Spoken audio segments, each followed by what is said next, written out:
Yo, what's up guys, it's December 1st, about 2 weeks after the marathon, and I'm currently on my first long run since doing the marathon. Feeling a little weird, but it feels good. So I figured I'd take you through the 5 things I learned from my first marathon. Let's go.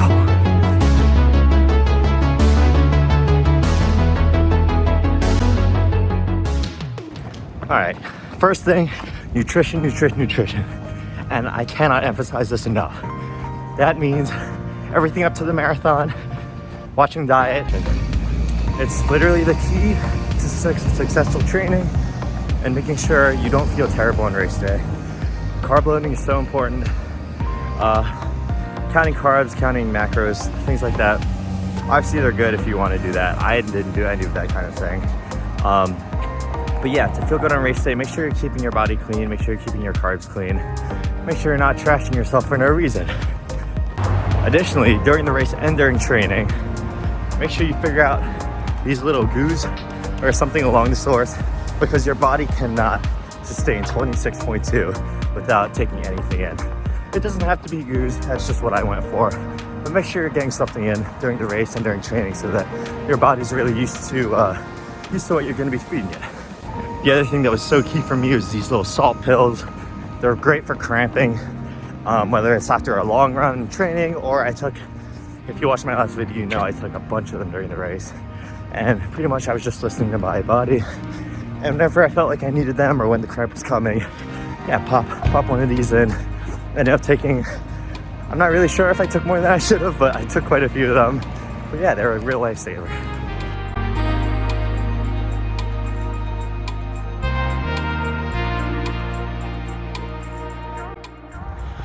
Okay, the last part of nutrition is probably the most obvious and possibly the most important, and that's to hydrate. And over 26.2, you normally get a plan of where the water stations are, but you want to make sure in your head and your body you're used to taking water at those intervals, at least a little bit, because you don't want to end up completely quenched at a place that you really don't want to be. So yeah, as I pull up on my first water fountain here and at the art museum, keep that in mind. All right, number 2, trust your body. So I mean this in a couple of different ways. One of them is obviously with aches and cramps and pains and stuff like that. You can't be afraid to back off, even when you feel like, it's weak of you, because sometimes it really is a smart thing to do. And otherwise you're just gonna hit a wall, cramp up, and not be able to run anymore. No one wants that, right? So yeah, trust yourself to back off and be able to pick it up afterwards. Even if your hydration and nutrition plan might not go as fully planned as it normally doesn't during races like a marathon, you have to be able to trust that when you deviate from the route, it'll still be okay. Maybe pop a salt pill a mile or 2 earlier than you thought you needed to, but if that's what your body's calling for, that's what you got to do.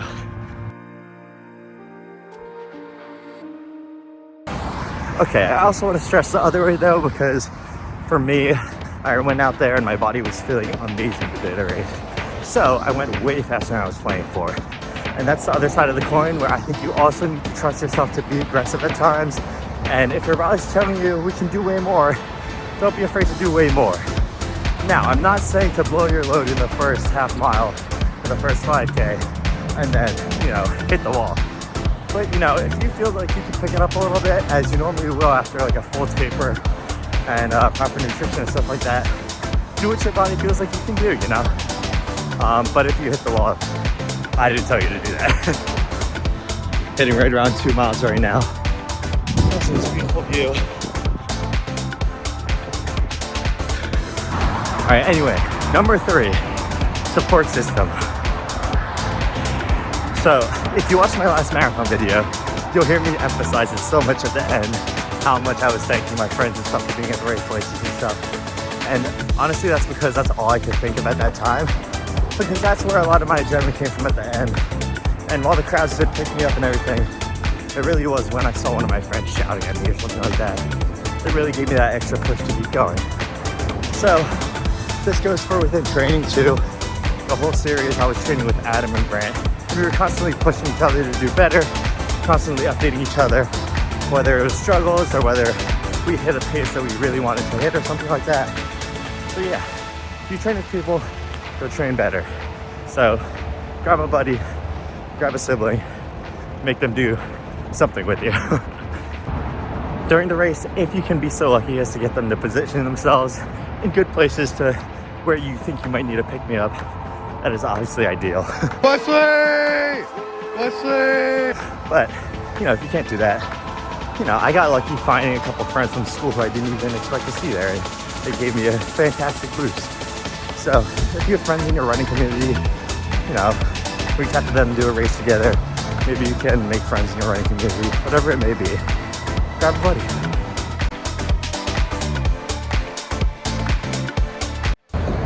Number 4, trust your training.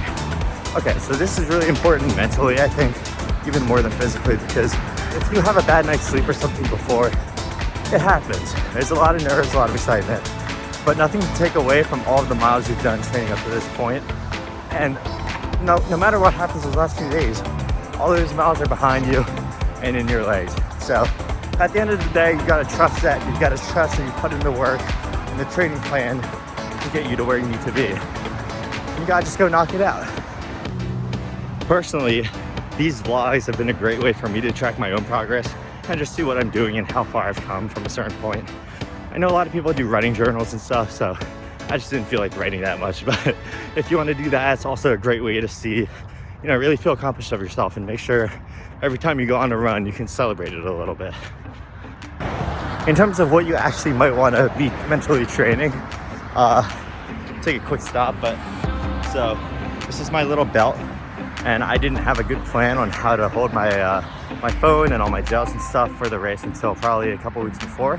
So I ended up just strapping my phone inside this hoodie pocket and under my belt. It just kind of worked out that way. But you know, figure out that kind of stuff before so you don't have to stress it during the race or right before the race.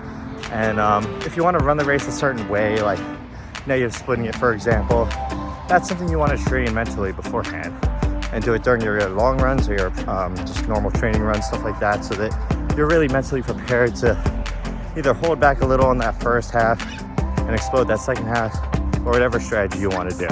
Just make sure you're mentally there, you know? A big one that I know is hard to trust is the taper and backing off so many miles during that amount of time. But trust me when I say it is so totally worth it, and you'll feel fantastic after doing it. You know, you don't want to cut it out completely, but reducing the mileage really does help your legs recover to somewhere they need to be. So if you really want to do your best at the race. So yeah, just trust your training and trust what you should be doing. I know I mentioned it before, but I haven't ran since the marathon except for one Thanksgiving football game. I'm kind of tired, I'm not gonna lie. It's only like 3 miles in. You guys know what the best thing is when you're feeling terrible like this? A little pick-me-up session, a little fartlek action. Woo!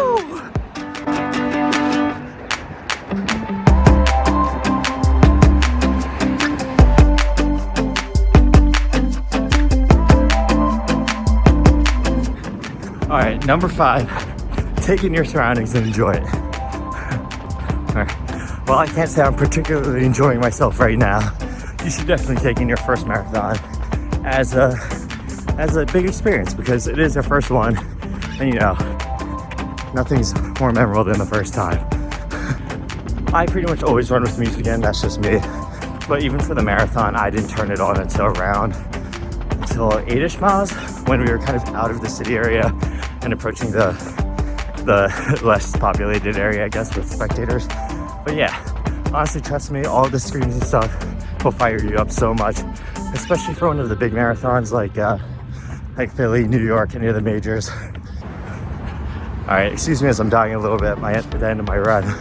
But yeah, take in what you can. The screams and stuff are something you really don't want to miss. Who knows, you'll maybe even see people that you know, like I did. And it's just an overall great experience. You should go high-five some kids, get some power-up signs, you know.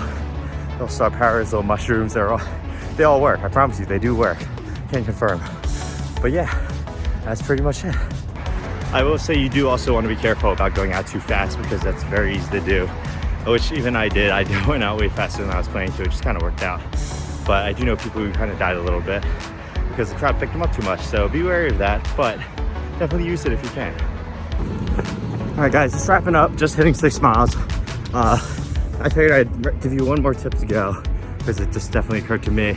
Have a recovery plan because otherwise you're gonna feel real hurty afterwards. So yeah, you don't want that. You want to avoid that as much as possible. Get some carbs, get some food, get a celebratory beer in you if you're of legal drinking age, anything. But yeah, definitely make sure you get what you need after the race. So yeah, that's pretty much it. If you have any other tips or anything from me or anyone else, leave them below in the comments. Otherwise, yeah, subscribe for more and I'll see you next time.